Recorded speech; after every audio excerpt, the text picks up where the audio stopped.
president seemed to spend a lot of time tonight focusing on issues such as the treatment of minority groups here in America, particularly Muslims. Here's a sampling of that. America's been through big changes before. Who promised to restore past glory if we just got some group or idea that was threatening America under control? Will we respond to the changes of our time with fear, turning inward as a nation, turning against each other as a people? When politicians insult Muslims, that doesn't make us safer. That's not telling it like it is. It's just wrong. It diminishes us in the eyes of the world. It makes it harder to achieve our goals. It betrays who we are as a country.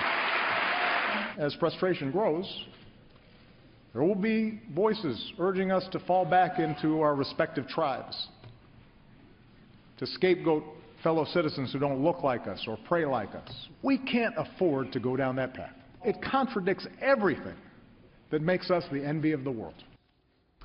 Dr. Charles Krauthammer is a syndicated columnist and author of the book Things That Matter, which is now out in paperback. He's also a Fox News contributor. Charles, a lot of time spent on that issue. Your thoughts? Well, that's the problem. I agree with Obama on that. But it's totally undermined. It's diminished by the fact that Obama's a president who's pretending that Islam has nothing to do with these terror attacks. He's told us that time and again. He's underplayed it. He's diminished it. He told us, for example, that there are those who say that the war on ISIS is World War III. The only person who said that is the Pope, whom Obama actually praised elsewhere in the speech. No one is saying it's World War III. What we're saying is it's the biggest, most expansive, most dangerous, most organized, largest, and territorially the largest terror threat that we've ever had. It's a major threat. So I think Obama's totally undermined the tolerance issue, the tolerance appeal.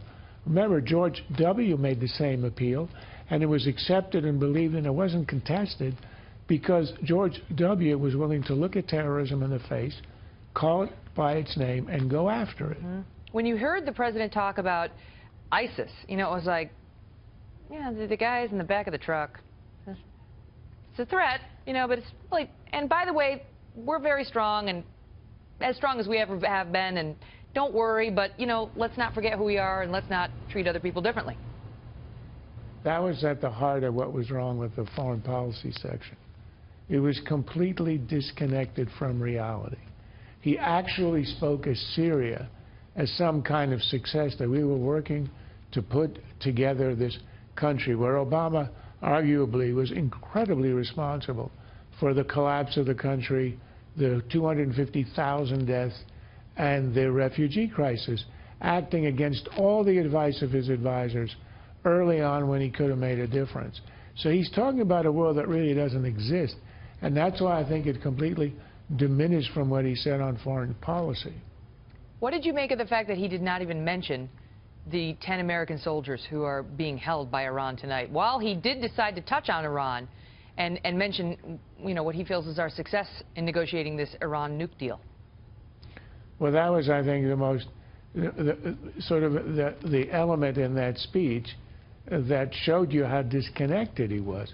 As he was speaking, the United States was having, at the best, being thumbed at by the Iranians, at worst being treated with contempt, the same way they've treated Obama with contempt since he signed the Iran deal, with the illegal ballistic missile tests, to which we have responded with nothing, the seizing of a couple of Iranian Americans, the sentencing of the Washington Post journalist, the live fire of rockets by the Revolutionary Guards in the Persian Gulf within 1,500 yards of American warships.